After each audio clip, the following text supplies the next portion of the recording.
Welcome back to The Place of Places, a chapter-by-chapter analysis of William Saroyan's 1972 memoir, Places Where I've Done Time. Today, we get existential, pondering the King of Kings in The Place of Places, 1969. Although this book was published in 1972, Saroyan wrote it in 1969. We're nearing the end of the book now, and this is a chance for him to flex the philosophical muscles that he first grew in the 1920s and 30s. The chapter begins, "One has heard of the King of Kings. Surely there is also such a thing as the place of places. For us, that would be the world, of course, or more accurately, the earth, although there are Christians and Muslims who affect a preference for another place, and a better life than the mortal life. Essentially, the place of places is not heaven, but the world, and one is here to notice, to experience, to know this simple truth."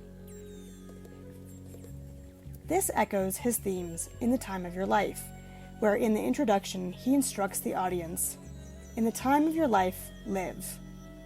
When it comes to mindfulness, Saroyan was once again ahead of the mainstream trend.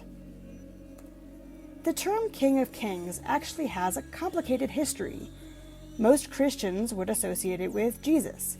However, it has a longer history than that, utilized by Middle Eastern monarchs from about 1200 BC.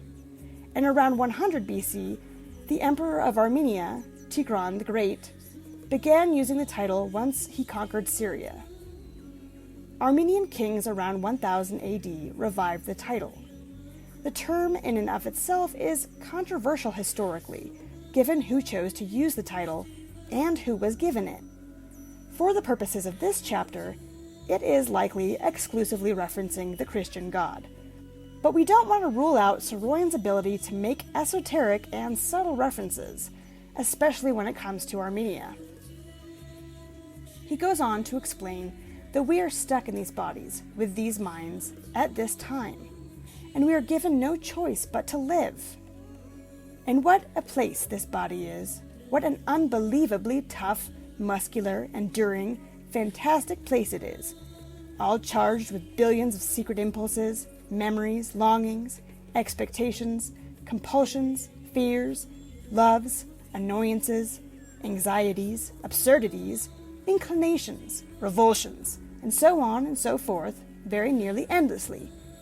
In each man's body are, of course, the bodies of all other living, moving things. From the beginning, from the one-cell form of life, to the extinct mammoth of millions of years ago.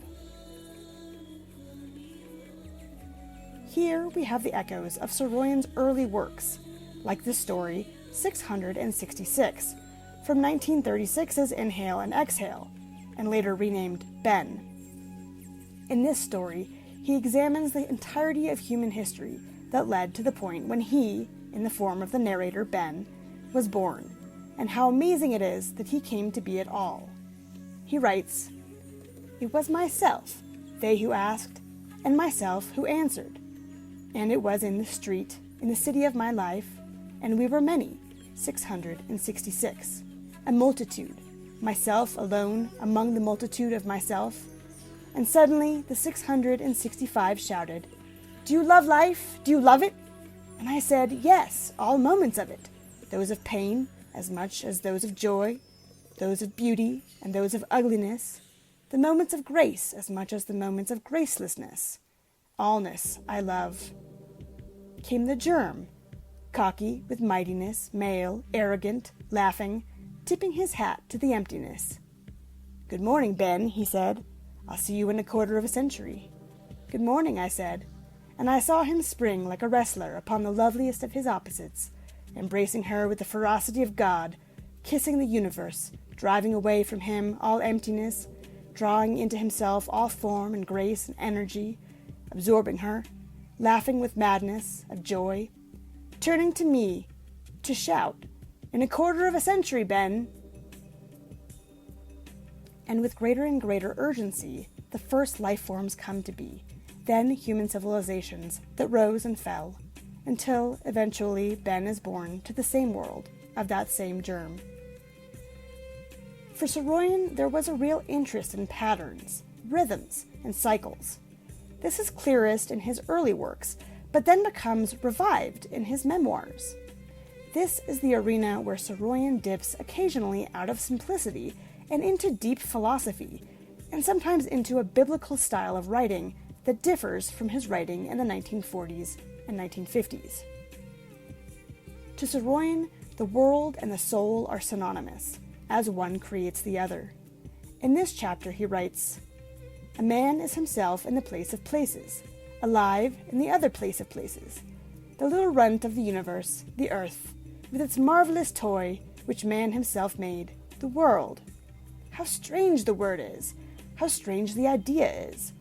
Places, places, places, connected by paths and roads and streets and highways, and finally by ships following sea lanes, and by airplanes following air lanes." This idea of pathways, roads, streets, was always appealing to Saroyan. He loved to travel, by air or by car, and cherished the connections he made with other cultures. In the end, he felt everyone was basically the same, living their lives with similar concerns, even when their governments tried to divide them. In previous chapters in this book, we find him remarking that though other cultures' practices could be strange, ultimately he felt comfortable around them because he saw past those superficial differences. He also notes in Short Drive, Sweet Chariot, "The Americans have found the healing of God in a variety of things, the most pleasant of which is probably automobile drives." The pathways that he appreciated were also evident in his art, which usually took the form of abstract line work. In the 1960s, the lines were typically connected in a circuit, or there was one continuous line. Early on in his life, he abandoned religion, but his spirituality remained, feeling that humanity was connected in many core ways. These pathways were like an eternal pulse, and though he didn't have a huge number of intimate friendships or relationships, he did rely on a larger oneness to make sense of the world.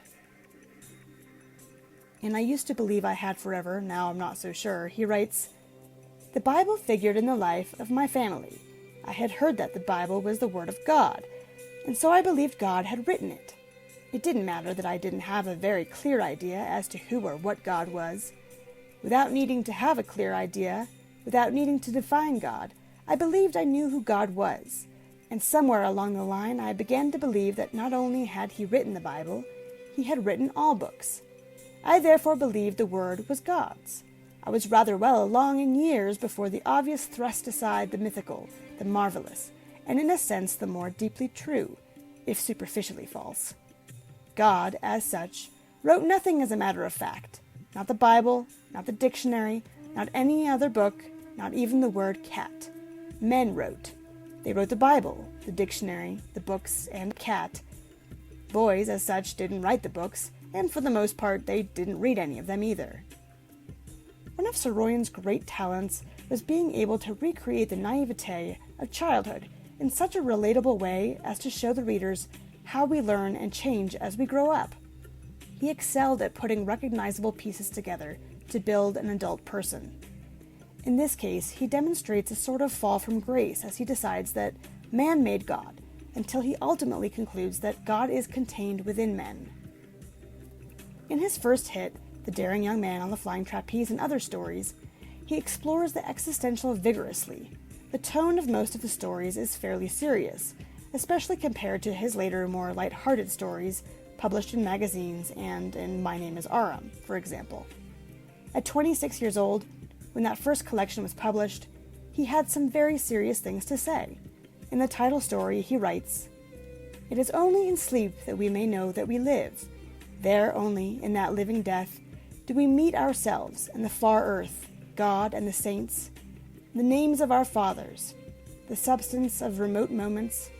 It is there that the centuries merge in the moment, that the vast becomes the tiny, tangible atom of eternity." In the story Myself Upon the Earth, from the same collection, he writes, "The earth is vast, and with the earth all things are vast, the skyscraper and the blade of grass. The eye will magnify if the mind and soul will allow, and the mind may destroy time, brother of death, and brother, let us remember, of life as well. Vastest of all is the ego, the germ of humanity, from which is born God and the universe, heaven and hell, the earth, the face of man, my face and your face, our eyes. For myself, I say with piety, rejoice.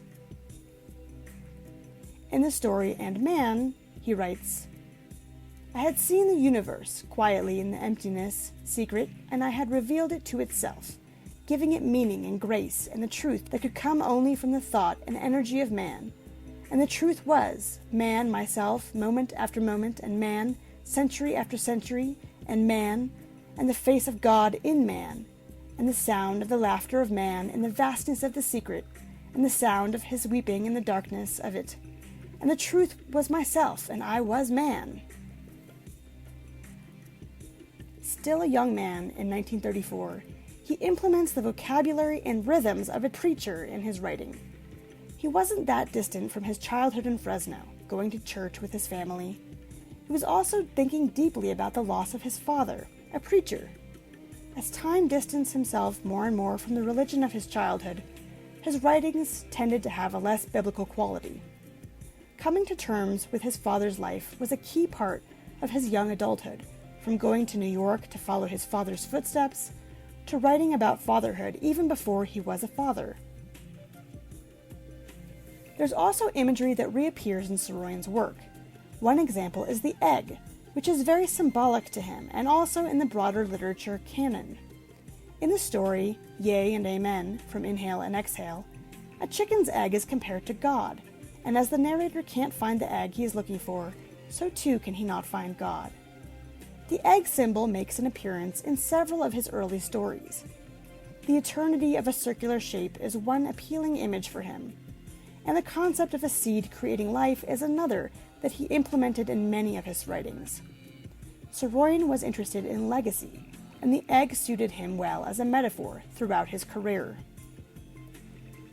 To bring this full circle from 1934, a chapter in Letters from 74 Rue Tabu from 1969 reads, Anybody. We met in Oslo in 1935, again in any number of other cities, from early in September of 1908 in Fresno to yesterday, July 31st, 1967, in Paris. You were never a stranger, although I had no idea who you were. So don't go, but if you must, say hello to everybody. His focus on patterns, cycles, and the metaphysical was a key piece of his life's work, though that level of depth was and continues to be rarely appreciated by readers. This chapter allows the reader to take a journey through Saroyan's belief system, which promoted peace, sometimes at odds with the way he actually lived his life. While earlier chapters in this book are more concrete, these last few chapters are starting to take on a more conceptual description of his growth as a person. Let's put this on the Saroyan map and move on.